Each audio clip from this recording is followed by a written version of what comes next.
brought to you by Agilus Diagnostics. Health test की बात आती है तो मैं भरोसा करता हूँ India largest diagnostics company Agilus diagnostics. खुद को टेस्ट करते रहो। भगवान ने हमें चुना है इस चीज़ के लिए कि तुम एक इंस्ट्रूमेंट हो, जाओ दुनिया में अच्छी चीज़ें फैलाओ, लोगों के जीवन में बदलाव लाओ, और इससे बड़ी खुशी कोई भी नहीं हो सकती। मैं कहती हूँ कि आपकी जीवन की सफलता ही यही है, आप जीवन की खुशी यही है कि आपकी वजह से लोगों के जीवन में खुशियाँ आ रही हैं। आप अपनी लाइफ में खुश हो ना, अगर आप चीज़ों को लेकर के संतुष्ट हो, सेटिस्फाइड हो, तो आप दुनिया के सबसे सफल व्यक्ति हो। कि हम साधु नहीं हैं, हम संत नहीं हैं। इतनी कम उम्र में इतनी सफलता, देवी चित्रलेखा जी, कैसी अनुभूति होती है?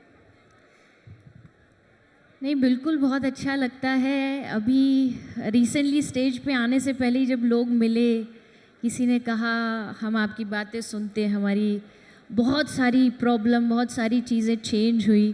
तो आई थिंक मुझे यही लगता है कि भगवान ने हमें चुना है इस चीज़ के लिए कि तुम एक इंस्ट्रूमेंट हो, जाओ दुनिया में अच्छी चीज़ें फैलाओ, लोगों के जीवन में बदलाव लाओ, और इससे बड़ी खुशी कोई भी नहीं हो सकती।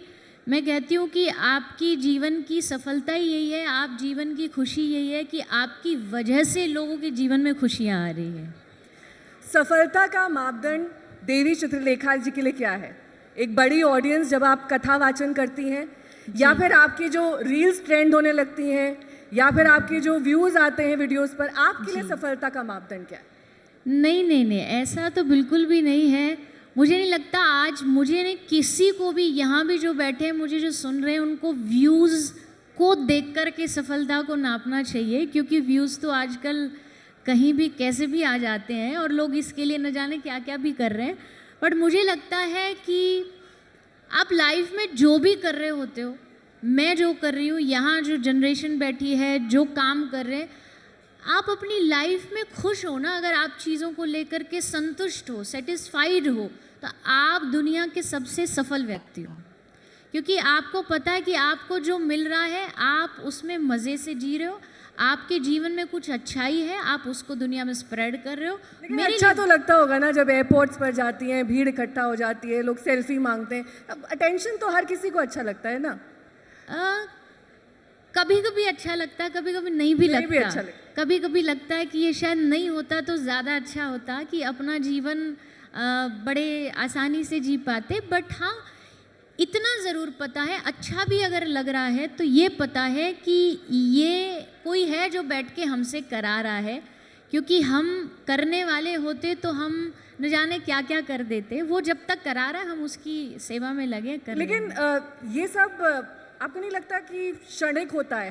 हर एक व्यक्ति का एक दौर आता है। एक मुरारी बापू का दौर था, आसाराम बापू का दौर था, आजकल के आपके जैसे कथावाचक इतने यंग, मॉडर्न और हर तरीके से आपका एक कंटेम्प्रेरी आउटलुक देखा जाता है जो उस एरा में नहीं था। उसमें भगवा वस्त्र पहनते थे, तब ऐसे डिज़ाइनर वेयर नहीं पहनते थे, तो एक परसेप्शन के साथ लोग कथावाचक को सुनने जाते थे कि जब हम जाएंगे तो ऐसे दिखेंगे।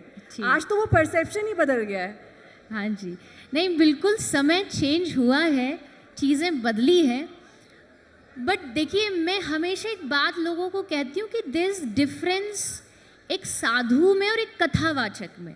हमको ये कहने में कोई भी संकोच नहीं है कि हम साधु नहीं हैं, हम संत नहीं हैं, क्योंकि हमारा एक जीवन है, हमारा परिवार है, हम गृहस्थ में जीते हैं। और इतिहास भी अगर आप हिस्ट्री पढ़ोगे ना, तो उसमें जो ये बातें बताने वाले हैं, जो कथा कहने वाले लोग हैं, वो गृहस्थ से ही थे। अगर ऋषि मुनि भी रहे तो वो गृहस्थ से थे। दौर की अगर आप बात करते हैं तो देखो, टाइम के हिसाब से कभी कभी चीज़ें बदलती हैं। पहले के समय में कथा कहने वाले भी थोड़े से बूढ़े होते थे, कथा सुनने वाले भी बूढ़े होते थे। मतलब अब यंग लोग भी हैं आपकी कथा सुनने के। बिल्कुल।